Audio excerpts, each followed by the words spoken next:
오늘은 중요한 것 먼저 말씀을 드리고자 합니다. 혹시 메모하실 분들은 메모하시면 좋겠습니다. 오늘 말씀은 이것만 기억하면 되는데요. 율법은 죄가 무엇인지에 대해서 알려주긴 하지만 죄를 용서해 주지는 못합니다. 이것이 이제 율법의 한계죠. 그러니까 율법은 죄가 무엇인가를 알려주는 것이지 죄를 용서해 주는 것은 아닙니다. 그러나 예수님은 죄가 무엇인가를 가르쳐 주실 뿐 아니라 그 죄를 용서해 주시는 분이기도 합니다. 2장 28절에 인자가 안식일의 주인이다 하는 말씀이 나오는데요. 바로 우리 예수님이 율법보다 위에 계신 분이다 라는 것을 확인해 주는 말씀이고요. 오늘 중풍병자 이야기는 사실은 이것에 대한 일종의 증거랄까요? 그런 말씀입니다. 우리 2절 말씀 우리 함께 봉독하겠습니다. 그러자 많은 사람들이 모여들어 가득 찼습니다. 심지어 문 밖에도 서 있을 곳이 없었습니다. 예수님께서 그들에게 말씀하셨습니다. 예수님께서 집에 계신다는 말이 퍼지니 많은 사람들이 모여들어서 마침내 문 앞에조차도 들어갈 수 없을 정도가 되었습니다. 여러분 1장 읽어보셨을 텐데요. 나병 환자가 치유받은 후에 그렇죠? 세상에 나가서 예수님을 널리 알리고 퍼뜨렸기 때문에 오늘 이렇게 사람이 많은 것입니다. 하나님을 직접 체험한 사람의 복음 선포가 얼마나 위력이 있는가 하는 것을 보여주고 있는데요. 사람들이 모여든 이 집은 누구의 집일까요? 이런 거 한번 생각해 보셨어요? 열병으로 누워있던 베드로의 장모를 고쳐주신 집입니다. 예수님이 직접 하나님의 말씀을 전해주기도 하고 많은 병자를 치유해 주신 집이 바로 오늘 이 집입니다. 오늘 말씀의 주인공은 중풍병자입니다. 아빌라의 성 테레사는 기도하지 않은 영혼은 중풍병자와 같다 이런 말을 했는데요. 그러니까 오늘 말씀은 신체적인 중풍병자만을 위한 말씀이 아니라 기도하지 않음으로써 우리의 영혼이 중풍에 걸릴 수 있음을 함께 묵상해야 하는 그러한 말씀입니다. 나는 지금 사지가 멀쩡해. 나하고는 전혀 상관이 없는 말씀이다. 이렇게 단정하지 마시고 오늘 이 말씀도 영적으로 마비된 나를 위한 말씀일 수 있습니다. 영적인 중풍병이란 영적인 감각을 상실한 사람, 즉 보아도 보지 못하고 들어도 듣지 못하는 사람, 만져도 느끼지 못하고 하나님의 말씀을 읽어도 아무런 깨달음이 없는 사람을 말합니다. 봄에는 아름다운 꽃이 피게 해주시고 가을에는 풍요로운 결실을 가져다 주시는 하나님의 섭리를 보면서도 전혀 하나님을 찬양하거나 감사하는 마음이 우러나지 않는다면 영적인 감각을 상실한 중풍병자라 하겠습니다. 4명의 사람에 의해 중풍병자가 예수님을 만날 수가 있었습니다. 동양문화권에서는 이 4라는 숫자가 죽을 사자라 생각하여서 웬만하면 피하려고 하는데 성경에서 이 4라고 하는 것은 우주적인 개념을 가리키는 숫자입니다. 가장 균형 있고 안정감을 주는 숫자입니다. 방향을 나타내는 동서남북 몇 개입니까? 4개죠. 봄, 여름, 가을, 겨울 4개죠. 그렇죠? 이런 범우주적인 것을 나타내는 숫자가 4입니다. 마태, 마가, 누가, 요한 4개죠. 1장에서 예수님께서 제자들을 부르셨습니다. 몇 명 부르셨습니까? 4명 부르셨습니다. 웃지 마세요. 진짜 이거 중요한 의미가 있는 것입니다. 이 4사람은 모두 예수님의 부름을 받았죠. 이 4제자가 앞으로 모든 사람을 예수님께 데려가는 예수님의 제자들의 대표가 되는 것입니다. 그러고 보니까 마태, 마가, 누가, 요한 4개의 복음서는 영적인 중풍병자인 우리를 예수님께 데려다주는 들것과 같은 역할을 한다고 할 수가 있습니다. 4개의 복음서가 우리 신앙생활에 있어서 굉장히 중요한 말씀입니다. 그런데 이 4개의 복음서 자체가 우리를 하나님께로 인도하는 것은 아닙니다. 4개의 복음서를 가지고 있음에도 들것에 누워서 중풍병자처럼 누워있는 성도님들이 우리 주위에 얼마나 많은지 저는 보입니다. 4개의 복음서를 읽긴 하지만 말씀대로 생활하지 않으면 아무 소용이 없기 때문입니다. 그래서 이 4개의 복음서는 보관용이 아니고 장식품도 아닙니다. 우리가 복음서를 읽고 묵상하고 이 말씀대로 살지 않으면 결코 일어나서 우리가 걸을 수가 없는 것입니다. 4사람이 중풍병자를 예수님 앞까지 데려가긴 했어요. 그런데 중풍병자를 일어나 걸어가게 하신 분은 예수님이셨습니다. 예수님은 내가 너에게 말한다. 중풍병자에게 직접 말씀하심으로써 중풍병자가 일어나 걸어가게 하셨습니다.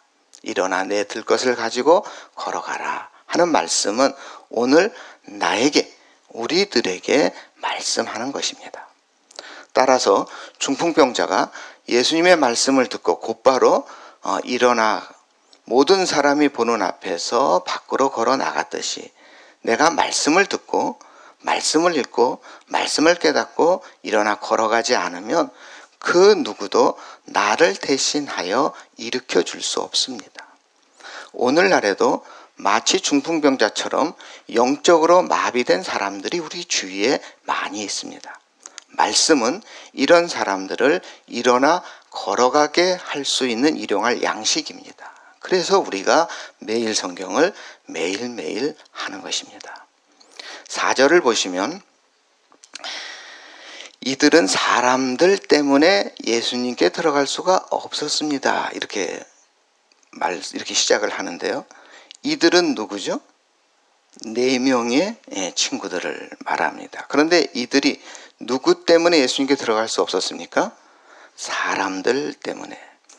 이처럼 남을 돕는다는 것이 쉽지가 않습니다. 4사람은 중풍병자를 예수님께 데리고 왔는데 사람들 때문에 도저히 예수님 앞에까지 갈 수가 없었습니다. 이 4사람이 만난 첫 번째 장애물은 사람들, 군중이었습니다. 군중이란 서로 어떤 깊은 관련도 없는 사람들이 그냥 한 곳에 때를 지어 모여있는 무리, 이 무리들을 보통 우리가 군중이라고 합니다. 군중이란 익명의 개개인들이 모여있는 집합체입니다. 군중 속에서는 한 개체로서의 내가 존재하지 않습니다. 그렇다면 개체로서 내가 존재하지 않는 사람들의 집합체인 군중이 과연 구체적이고도 지속적인 실체를 지닐 수가 있을까요? 논리적으로 불가능합니다. 그래서 군중이 많으면 많을수록 군중은 더 쉽게 선동당합니다. 아무 생각 없이 군중 속에 있으면 자기도 모르게 이성과 자제력을 상실하고 누군가에게 선동당하기가 쉽죠. 이것을 군중 심리라고 합니다. 군중은 별 생각 없이 무리에 동조하여 남이 걸어가면 자기도 따라 걸어가고 남이 뛰어가면 동달아 뛰어가고 소리를 지르면 함께 소리를 지르고 이렇게 함께하는 특성이 있습니다. 그런데 이들에게는 뭔가 힘이 있죠. 함께 수많은 사람들이 모여있기 때문에 뭔가 폭발력이 있습니다. 지금 예수님은 이런 군중들에게 둘러싸여 있습니다. 이 4사람이 중풍병자를 예수님께 데려가려면 이 군중이라는 장벽을 건너야 합니다. 오늘날에도 마찬가지인데요. 올바른 일, 참된 신앙생활은 이 군중에서 빠져나오는 것에서부터 시작합니다. 다시 말해서 신앙생활을 한다는 것은 자기의 뚜렷한 의견이나 생각이 없이 그냥 교회를 다니는 것이 아니라 자기의 생각을 가지고 자기의 인생을 위하여 나름대로 예수님의 부름을 듣고 예수님을 따르기 위해서 교회에 다녀야 올바른 신앙생활을 할 수가 있는 것입니다. 남이 가니까 가고, 남이 활동하니까 나도 활동하고, 남이 봉사하고 헌신하니까 나도 봉사하고 헌신하는 것이 신앙생활이 아닙니다. 인생은 남이 대신 살아주는 것이 아니고 내 인생은 군중에 떠밀려 가듯이 그렇게 살면은 안 되는 것입니다. 군중 심리에 휩쓸리게 하는 방법을 아주 잘 사용하는 집단이 있습니다. 어딜까요? 바로 이단들입니다. 지금 머릿속에 생각하는 이단들을 한번 생각해 보십시오. 그 이단들이 하는 방법이 이 군중 심리를 교묘하게 이용하는 거죠. 토끼를 발견한 개가 멍멍 힘차게 짖어대며 토끼를 향해 달려갑니다. 그렇죠? 그 주위에 있던 개들이 우르르 따라 막 짖으면서 달려가지요. 그러나 조금 있다가 어떤 일이 발생합니까? 대부분의 개들이 그냥 돌아오지요. 그러나 토끼를 물고 돌아오는 개가 있습니다. 그 개는 맨 처음에 토끼를 발견하고 달려간 개죠. 신앙생활도 마찬가지입니다. 남이 하니까, 남이 다니니까 교회 다니면 오래가지 못합니다. 즉 신앙생활은 군중심리로 하는 것이 아니고 토끼를 발견하고 그 토끼를 향해 달려가듯이 우리 성도님들 각자가 예수님을 발견하고 그 예수님을 보고 신앙생활을 하는 것임을 꼭 기억하시기 바랍니다. 많은 사람들이 사회생활 중에서도 교회 안에서도 군중으로 사는 사람들이 얼마나 많은지 모릅니다. 군중은 중풍병자를 예수님께 데려가지 못하게 막는 하나의 장애물이 되었습니다. 군중으로 살아가면 내가 다른 사람의 신앙생활을 가로막는 장애물이 될 수 있는 것입니다. 네 사람이 중풍병자를 예수님께 데려가려면 먼저 군중이라는 장벽을 뚫어야 하듯이 나 역시 예수님께 가까이 가려면 군중의 무리에서 나와서 내 개인의 영적인 여정을 묵묵히 걸어야 하는 것입니다. 안일하게 신앙생활을 하거나 군중에 휩쓸려 다니듯이 그냥 형식적으로 교회에 왔다 갔다 하는 신앙생활은 군중의 모습과 다르지 않고 그 군중이 많은 교회일수록 그 교회를 많은 성도들에게 예수님께 나아가는데 장애물이 되는 것이죠. 네 사람은 군중 때문에 중풍병자를 예수님께 가까이 데려갈 수가 없어서 다른 방법을 찾습니다. 그렇지만 그게 그렇게 쉬운 일은 아니었습니다. 예수님께 도달하는데 두 번째 장애물은 지붕이었습니다. 그러나 중풍병자를 들고 간 이 네 사람은 그럼에도 주저하지 않았고 예수님이 계신 곳에 지붕을 벗기고 구멍을 내어서 중풍병자를 내려보냅니다. 막히면 뚫고 나아가는 이들의 적극적인 자세가 돋보입니다. 여러분 교회 안에 들어와 보면 밖에서 볼 때와 또 다른 여러 가지 장애물이 있다는 것을 알게 됩니다. 밖에서 볼 때는 모든 이들이 다 거룩해 보이고 모든 성도들이 다 아름다워 보이지만 막상 교회 안에 들어와 보면 눈에 거슬리는 것들이 참으로 많이 있습니다. 모든 것이 형식적으로 느낄 때가 있고 답답하게 느껴지는 것들도 있고 이해가 잘 안 되는 것들도 많고 실망스러운 점도 많은데 이러한 장벽들을 뛰어넘지 못하면 교회에 나왔다가 금방 실망하고 돌아갈 수밖에 없습니다. 교회는 보이는 것이 전부가 아닙니다. 신비스러운 성령의 역사가 있는 것입니다. 겉만 보지 말고 말씀의 신비, 성령의 신비 안으로 들어가야 하는 것입니다. 지붕을 벗기고 그 안으로 들어가지 않으면 기쁘게 신앙생활 할 수가 없는 것입니다. 우리 성도님들의 믿음이 조그마한 장애물 앞에서 주저앉는 믿음이 아니라 그 어떤 어려움 앞에서도 주저하지 않고 적극적으로 예수님 앞으로 나아가는 믿음이 되시기를 바랍니다.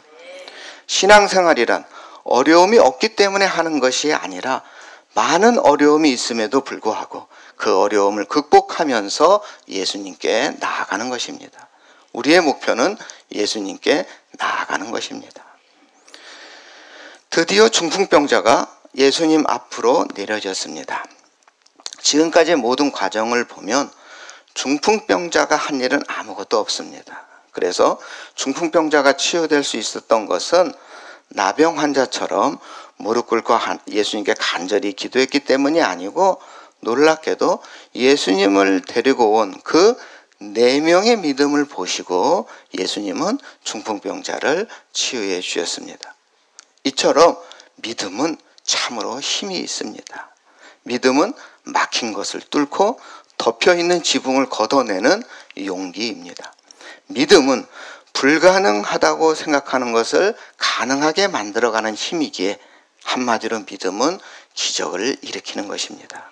그것이 나의 믿음이든 남의 믿음이든 믿음을 갖고 하는 일에는 반드시 그 믿음에 상응하는 기적이 일어난다 하는 사실을 보여주고 있습니다.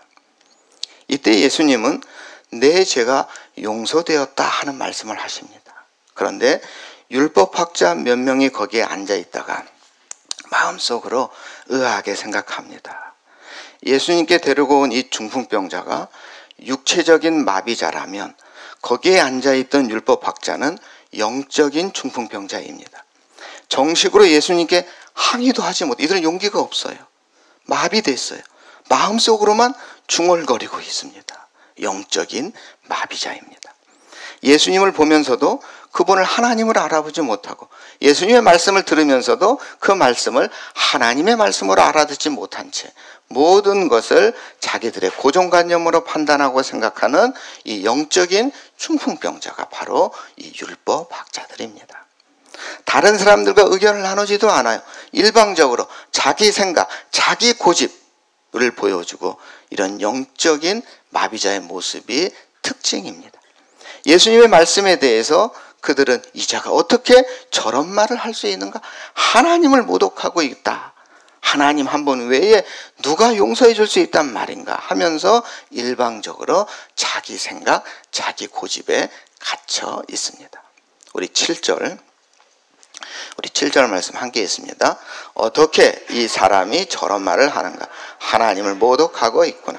하나님 외에 누가 죄를 용서할 수 있다는 말인가? 정신적으로, 영적으로 중풍을 앓고 있는 사람의 입에서 결코 좋은 말이 나올 수 없겠죠. 그들은 예수님의 능력 있는 말씀을 듣고도 하나님을 모욕하고 있다고 정반대되는 생각을 하고 있습니다. 예수님이 죄를 용서해 주시는 일은 하나님으로서 마땅히 하실 수 있는 일입니다. 그런데 예수님의 말을 듣고 하나님을 모독한다고 생각하는 것은 예수님을 보고 당신은 하나님이 아니다, 이렇게 말하는 것이죠. 누가 모독하고 있는 것입니까? 10절을 보시면 인자가 세상에서 죄를 용서할 수 있는 권세가 있다 하는 말씀이 나옵니다. 제가 시작하면서 말씀드렸죠. 2장에서 제일 중요한 건 뭐라고요? 우리 예수님이 죄를 사해주는 권세가 있다는 것입니다. 예수님께서 왜 중풍병자를 치유해 주시는지 그 이유를 밝히고 있습니다. 즉 예수님이 중풍병자를 치유해 주신 이유는 예수님이 인자가 땅에서 죄를 용서하는 고난을 가지고 있음을 세상 사람들에게 알리기 위해서입니다. 따라서 예수님이 중풍병자를 치유해 주시는 것도 중요하지만 더 중요한 것은 이제 예수님이 이 땅에서 죄를 용서할 수 있는 고난을 가진 유일한 분이다 하는 사실에 있습니다. 우리가 오늘 말씀을 묵상하면서 육체적인 치유도 중요하고 영적인 중풍을 치유받는 것도 중요하지만 더 중요한 것은 나의 죄를 용서하실 수 있는 분은 오직 예수님 뿐이라는 사실을 깨닫고, 또한 오늘 내가 죄를 고백하면 우리 예수님이 용서해 주신다는 확신을 가질 수 있는 은혜가 이 자리에 임하기를 축원합니다. 우리 11절 말씀 우리 함께 있습니다. 내가 너에게 말한다. 일어나 침상을 가지고. 예수님은 오늘도 누워있는 나에게 같은 말씀을 하시고 있습니다. 지금 누워있을 때가 아니다 하는 말씀입니다. 왜냐하면 빛이신 예수님께서 나와 함께하기 때문이죠. 그런데 누워만 있는 내가 선뜻 일어나기가 쉽지가 않습니다. 이때 필요한 것이 믿음입니다. 나에게 말씀하시는 예수님의 명령에 순종할 때 우리에게 새 힘이 생기는 것입니다. 나를 의지하는 것이 아니라 명령하시는 예수님의 말씀에 의지해야 하는 것입니다. 중풍병자가 일어나 걸어가는 기적이 일어났듯이 오늘도 내가 일어날 수 있는 능력이 말씀을 통해서 임하게 될 것입니다. 늘 다른 사람의 도움에만 의존해서 살아왔던 이 중풍병자가 일어나 걸어 나가라. 이 쉽지 않죠. 근데 이 사람이 일어나 걸어 나갈 때 모든 사람들이 놀랐습니다. 다른 사람들에게 비난과 동정을 받던 사람이 예수님 덕분에 모든 사람을 놀라게 하는 사람이 된 것입니다. 예수님의 말씀은 얼마든지 사람을 변하게 할 수 있습니다. 예수님의 명령만 따른다면 나도 변할 수 있고 우리 성도님들도 변할 수 있습니다. 그리고 변화된 나의 모습을 통해서 내 주위에 있는 많은 사람들의 입에서 이런 일은 일찍이 볼 수 없었다. 이런 일 일찍이 내가 본 적이 없구나 하는 감탄이 나오게 되는 것입니다. 이것은 결코 정말 쉽지는 않습니다. 예수님의 명령을 따르기만 하면 된다. 말은 쉽지만 이게 쉽지가 않은 일입니다. 그러나 우리가 해내야 하는 것입니다. 믿음이 필요한 지점이 바로 이 지점인 것입니다. 오늘 말씀 6부류의 사람이 등장합니다. 첫째는 사람들에게 복음을 전하신 우리 예수님이 등장하고요. 두 번째는 예수님 주위에 많은 군중들이 있고요. 그리고 예수님께 온 중풍병자가 있고 또 중풍병자를 데리고 온 4명의 친구들이 있고 또 예수님의 말씀을 듣고 판단하는 율법 학자들이 있고요. 그리고 마지막에 중풍이 치유되어서 일어나 걸어나가는 중풍병자도 있죠. 여기서 나는 이 6부류 중에 어떤 부류에 속하는가 하는 것을 오늘 묵상하시기 바랍니다. 내가 몸은 멀쩡하지만 영적으로 마비된 중풍병자의 삶을 살아가고 있는 것은 아닌지, 그렇다면 하루빨리 일어나 걸어야 합니다. 이왕이면 더 나아가서 이 중풍병자를 예수님께 데려가는 이 4사람 같은 삶이 되면 더 좋고 보람될 것입니다. 내가 신앙생활한 지 20년, 30년이 넘었네. 이런 교만한 마음으로 정말 많은 사람들을 판단하고 말씀의 트집을 잡고 하는 이 율법학자들과 같은 그런 부류의 사람들이 되어서는 절대 안 되겠습니다. 신앙의 연수가 특히 오래되신 분들은 이 율법학자처럼 교만하여 넘어질까 조심해야 할 것입니다. 4사람이 중풍병자를 예수님께 데려오기까지 하였지만 그 다음부터는 모든 일이 중풍병자 이 자신에게 달려 있습니다. 항상 결정적인 치유는 본인에게 달려 있습니다. 목마른 이를 우물가에 데려갈 수는 있지만 그 물을 마셔줄 수는 없지 않습니까? 이 4사람의 역할과 중풍병자의 몫은 확연히 구분이 되는데 중풍병자를 예수님께 데려오는 것까지는 4사람이 할 수 있지만 중풍병자가 치유받고 못 박는 것은 전적으로 중풍병자 자신에게 달려 있습니다. 만일 예수님이 중풍병자에게 일어나 걸어가라, 집으로 돌아가라 하셨을 때 중풍병자가 예수님의 말씀대로 일어나려고 하지 않았더라면 중풍병자는 치유될 수 없었을 것입니다. 그러나 중풍병자는 예수님의 말씀대로 일어났습니다. 모든 사람들이 보는 앞에서 밖으로 걸어 나갔습니다. 오랫동안 마비된 사람이 예수님의 말씀을 믿고 그대로 일어나는 거 쉬운 일 아니었을 것입니다. 그동안 이 중풍병자가 온갖 치료 다 받아보지 않았겠습니까? 그 많은 치료를 받았지만 소용이 없다는 사실을 잘 알고 있었을 것입니다. 정말 쉽지 않았습니다. 그러나 믿음으로 일어났습니다. 난 것이죠. 결국 중풍병자가 치유받을 수 있었던 것은 그를 예수님께 데려가면 치유받을 수 있을 것이라는 이 네 사람의 믿음이 있었고요. 또 예수님의 말씀을 믿고 일어나 걸어 나간 중풍병자 본인의 믿음이 있었고요. 또한 치유 능력을 갖고 계신 예수님의 능력 있는 이 말씀이 이루어낸 합작품이라 하겠습니다. 12절 마지막에 이런 일은 일찍이 본 적이 없다는 말씀에 복음의 진수가 담겨 있습니다. 복음이란 지금까지 우리가 들어왔던 그 어떤 말과도 비교되지 않는 놀라운 기쁜 소식이다 하는 것입니다. 내가 복음을 읽고 묵상할 때마다 일찍이 경험하지 못했던 처음 보는 일들이 얼마든지 오늘날도 우리에게도 내게도 일어날 수가 있는 것입니다.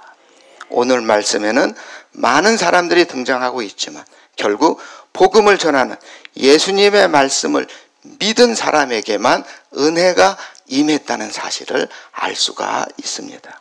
예수님의 말씀을 듣고 그대로 행하려는 노력은 하지 않고 쉽게 기적만을 기대하고 있었던 그 많은 사람들, 그 군중들, 즉 그 군중들과 예수님의 말씀을 받아들이는 것이 아니라 자기들의 고정관념과 얕은 지식으로 판단했던 이 율법학자들은 아무 은혜를 입지 못했습니다.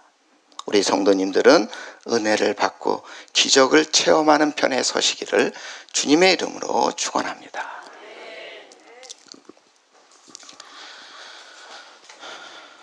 사랑의 하나님, 율법의 한계를 넘어 우리의 죄를 용서하시고 새 생명을 주시는 예수님의 권능을 다시 한번 깨닫게 하여 주시니 하나님 감사를 드립니다. 하나님, 저희 안에 혹여 영적인 중풍병이 없는지 돌아보게 하시고 보아도 보지 못하고 주님의 말씀을 읽고 묵상해도 깨달음 없이 영적 감각이 마비된 채 살아가지 않도록 하나님, 저의 영혼을 치유하여 주시옵소서. 4명의 친구들이 중풍병자를 주님께 데려왔던 것처럼 저희도 서로 사랑하고 섬기며 주님께 인도하는 사명 감당하게 하여 주시옵소서. 또한 주님께 나아가는 길을 가로막는 군중과 같이 군중 심리에 휩쓸리지 않게 하시고 중풍병자가 주님의 말씀에 순종하여 일어나 걸어갔듯이 저희도 믿음으로 예수님의 말씀과 그 권능에 의지하여 담대히 일어서게 하여 주시옵소서. 이 시간 주님께 귀한 예물을 드린 손길 하나님 기억하여 주시옵소서. 그리하여 저희의 변화된 모습을 통하여 이런 일은 일찍이 본 적이 없다는 감탄이 터져나오게 하시고 많은 이들이 주님께로 나오는 복된 통로가 되게 하여 주시옵소서. 우리를 구원하신 예수님의 이름으로 기도드립니다.